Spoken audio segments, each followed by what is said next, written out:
Welcome to CharcuterieBoards.com. In the beginning, we were noticing that the city was taking down trees, cutting down the trees in the city.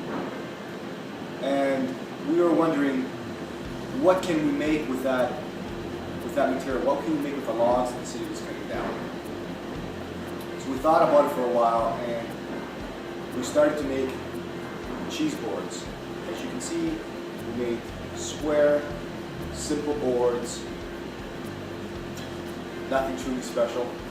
Everybody makes cheese boards. So we were looking at this material, and the material is really quite beautiful. It's very interesting. There's different species, there's different size, and there's different colors. And we thought, we could do better than cheese boards. We can make something a little more exclusive, something a little more desirable, something a little more interesting. So we started to cut the wood in this form. You can see we kept its beautiful organic shape. We called it Charcuterie Boards. This happens to be a spalted maple. So the Charcuterie Boards we cut were different shapes and sizes and species. This one happens to be a black locust. As you can see, it's very interesting. There's two sides. One side is slightly different than the other side in appearance, grain pattern, color. So this is black locust. This one happens to be black walnut. As you can see, again, a beautiful shape, slightly different than the other side. It's black walnut.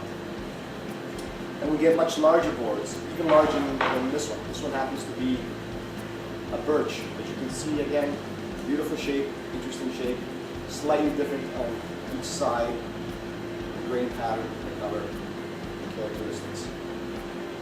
And people loved our boards. We were making these boards, and they loved them. We were cutting them by hand. We were planing them by hand, and we were sanding them by hand. Everybody loved our boards.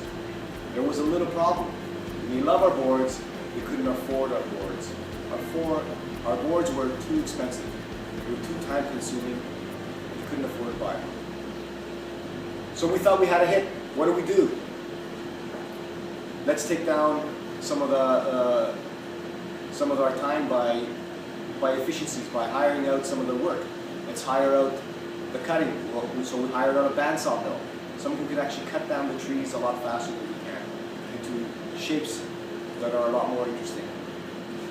So then we had to hire out somebody who can actually kiln dry the material, somebody who can actually put the material in the kiln and come out in a much more efficient, stable, dry manner. So then we had to hire out someone who can do some of the sanding, someone who can actually take the material, put it through a machine, rough, come out the other side smooth, ready, finished. So we hired out a thickness sander. There's a problem with that. The problem is that there's a problem with that. Can I finish? Get out of there. Someone who can actually put the boards in the machine, rough, unfinished, come out the other side, sanded, ready to use. There's a problem there. The problem is that we don't have full control of the operation. We don't have control of the cutting, we don't have control of the drying, and we don't have control of the sanding. We want to have that control. The reason we came to Kickstarter is here to ask for your support, to raise sufficient funds to be able to buy this machinery, to have the work done in-house. I hope you support us. I hope you love our boards. I hope you appreciate what we're willing to do. Thanks for your time. CharcuterieBoards.com.